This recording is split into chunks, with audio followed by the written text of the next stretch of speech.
क्रोध से मोह उत्पन्न होता है, मोह से भ्रम, और भ्रम से बुद्धि का नाश होता है। बुद्धि के नष्ट होने पर व्यक्ति स्वयं का और अपने संबंधों का विनाश कर लेता है। साथियों, गुस्सा इंसान को भ्रमित कर देता है और गलत फैसले लेने पर मजबूर करता है। हमेशा याद रखना, गुस्से से मोह, लालच पैदा होता है जो सही और गलत का फर्क मिटा देता है, और इसके बाद बुद्धि नष्ट हो जाती है, जिससे इंसान अपने और दूसरों के जीवन में विनाश कर बैठता है। इसलिए हर परिस्थिति में धैर्य और शांति बनाए रखना बहुत जरूरी है ताकि हम सही निर्णय ले सके।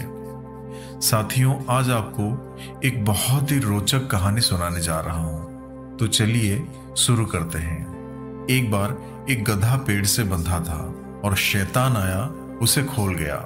गधा मस्त होकर खेतों की ओर भाग निकला और जानने वाले पड़ोसी की खड़ी फसल को खराब करने लगा। किसान की पत्नी ने ये सब देखा तो गुस्से में गधे को मार डाला। गधे की लाश देखकर मालिक को बहुत गुस्सा आया और उसने किसान की पत्नी को गोली मार दी। किसान अपने पत्नी की मौत से इतना गुस्से में आ गया कि उसने गधे के मालिक को गोली मार दी। गधे के मालिक की पत्नी ने जब पति की मौत की खबर सुनी तो गुस्से में बेटों को किसान का घर जलाने का आदेश दे दिया। बेटे शाम में गए और माँ का आदेश खुशी खुशी पूरी कर आए। उन्होंने मान लिया कि किसान भी घर के साथ जल गया होगा, लेकिन ऐसा नहीं हुआ।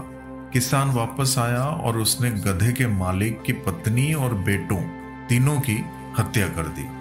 इसके बाद उसे पछतावा हुआ और उसने शैतान से पूछा कि ये सब नहीं होना चाहिए था, ऐसा क्यों हुआ?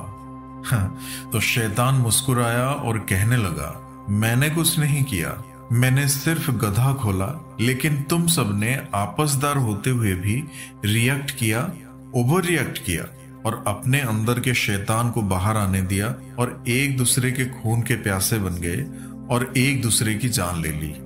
इसलिए अगली बार आपस में किसी का जवाब देने, प्रतिक्रिया देने, किसी से बदला लेने से पहले एक लम्हे के लिए रुकना और सोचना जरूर। साथियों, ध्यान रखें, कई बार शैतान हमारे बीच सिर्फ गधा छोड़ता है और बाकी विनाश हम खुद कर देते हैं। और हाँ, हमको ये भी समझना है कि गधा कौन है। हर रोज मेन स्ट्रीम मीडिया से लेकर सोशल मीडिया तक गधे छोड़े जाते हैं और हम आपस में लड़ झगड़ कर मरते हैं। साथियों, इस कहानी से एक बात तो क्लियर है कि किसी भी घटना पर प्रतिक्रिया देने से पहले एक पल रुकें, सोचें और समझें कि आपकी प्रतिक्रिया का परिणाम क्या हो सकता है। शांति से विचार करें, क्योंकि कई बार असली शैतान हमारे भीतर छिपा होता है। अपने मन को काबू में रखें, किसी के बहकावे में ना आए। तो साथियों, आशा करते हैं ये कहानी आप लोगों को पसंद आई होगी। अगर कहानी पसंद आई हो तो कृपया हमारे चैनल को सब्सक्राइब करें, वीडियो को लाइक करें। तो फिर मिलेंगे साथियों अगले कहानी के साथ। तब तक के लिए अपना ख्याल रखना और हमेशा हंसते मुस्कुराते हुए रहना।